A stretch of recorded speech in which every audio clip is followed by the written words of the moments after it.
আসসালামু আলাইকুম। আশা করি সবাই ভালো আছেন। আপনাদের সাথে আজকে ইলিশ মাছের মাথা দিয়ে কচুর লতি রান্না দেখাবো। আশা করি ভালো লাগবে।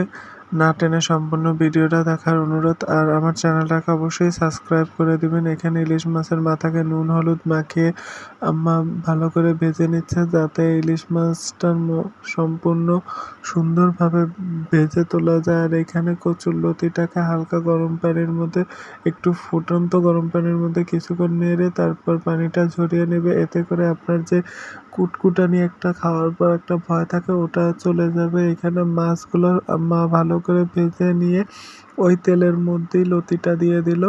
লতিটা দিয়ে ভালো করে আপনার ভেজে নেবে, যাতে খেতে আরও মজা লাগে। আর এই প্রসেসটা মেনটেন করে আপনারা যারাই কচুরলতিটা রান্না করবেন বা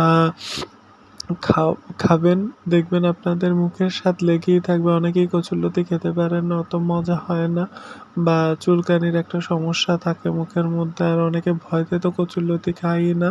তো এইভাবে একবার হলে আপনাদের কাছে রিকোয়েস্ট থাকবে রান্না করবেন। আর লতিটা ভেজে মা তুলে নিল। তারপরে এখানে তেলের মধ্যে একে একে পেঁয়াজ, কাঁচামরিচ, লবণ, আদা আর রসুন, সম্ভবত আদা না রসুনই দেয়, রসুন তারপরে হচ্ছে কাঁচামরিচ, এগুলো সব দিয়ে পানি দিয়ে ফুটিয়ে নিল।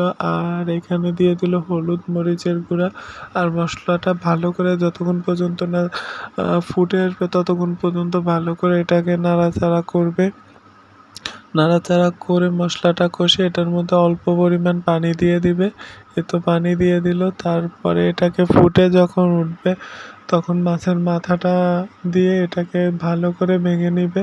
এবং নেওয়ার পরে একটা কাজ খেয়াল রাখবেন, যতক্ষণ পর্যন্ত এটা একদম শুকনো শুকনো হয়ে তেলটা উপরে না ভেসে আসবে ততক্ষণ পর্যন্ত এটার মধ্যে কচুরলতিটা দেওয়া যাবে না, তাহলে অতটা খেতে ভালো লাগবে না। আর গলা ধরার একটা ভয়ও থাকবে। আর মাথাটা যত মিহি করে ভাঙবেন, খাওয়ার সময় কাটা বিঁধার যে একটা ভয় থাকে, এটা থাকবে না। এই তো তেল ছেড়ে দিয়েছে, এখন কচুরলতিগুলা এই অবস্থায় দিয়ে দিব। আর এই তো দেওয়ার পরে এই তো আমাদের রান্না অলমোস্ট শেষ হয়ে গেছে। এখন ভালো করে কষিয়ে একদম শুকনা শুকনা করে, পানি যাতে একটুও না থাকে, ফুটিয়ে নেবে। অলরেডি এটার মধ্যে এখন পানি কিন্তু আছে। এটা একদম শুকনা শুকনা হলে নামিয়ে নিলেই আমাদের কচুরলতি একেবারে খাওয়ার জন্য পারফেক্ট তৈরি হয়ে গেছে।